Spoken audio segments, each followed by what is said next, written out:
படத்துல ட்விஸ்ட் இருக்கிறத பார்த்துருப்போம். ஆனா படமே ட்விஸ்ட்டுக்கு மேல ட்விஸ்ட்டுக்கு மேல ட்விஸ்ட்டா இருக்கிறது இந்த படம் தான்.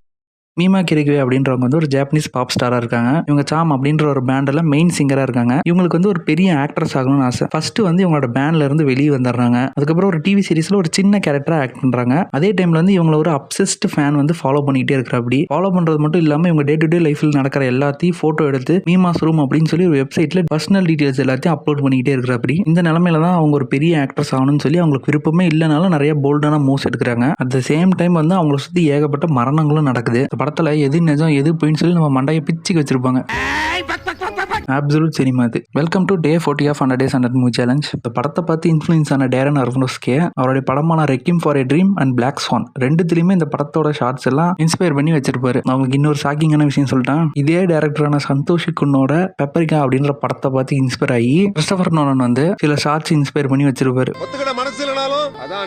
இவர் மட்டும் லைவ் ஆக்ஷன் ஃபிலிம்ஸ்லாம் எடுக்க ஆரம்பிச்சிருந்தா கிறிஸ்டோபர் நோலனுக்கே டஃப் கொடுத்துருப்பாரு. அந்த பக்கம் பெரிய தலைக்கட்டி தான். அனிமே பார்க்குற எல்லாருக்கும் தெரியும் நினைக்கிறேன். மேடோஸ் ப்ரொடக்ஷன்ஸ் அவங்க தான் இந்த படத்தையும் ப்ரொடியூஸ் பண்ணியிருக்காங்க. அனிமே ஃபிலிம்ஸ் எல்லாம் பட்டா பார்ப்பாங்களா மாட்டாங்களா அப்படின்னு ஒரு டவுட்ல தான் இருந்தேன். ஆனால் சூர்யா ப்ரோ ரொம்ப தேங்க்ஸ் இந்த படத்தை சஜஸ்ட் பண்ணதுக்கு. ஏன்னா இது என் ஃபேவரட் படமும் கூட. இந்த படத்தை டைரக்ட் பண்ணது சந்தோஷி குன். 1997 ரிலீஸ் ஆன சைக்கலாஜிக்கல் த்ரில்லர் செனின் அனிமே ஃபிலிம் தான் பர்ஃபெக்ட் ப்ளூ. இந்த படம் எல்லா மெயின் ஓடிடிலுமே இருக்கு. ஈவன் கிரன்ச் ரோல்ஸ்லையும் இருக்கு. ஆனால் இந்தியன் சர்வரில் இல்லை. டைம் இருந்தால் மறக்காம செக் பண்ணி பாருங்க.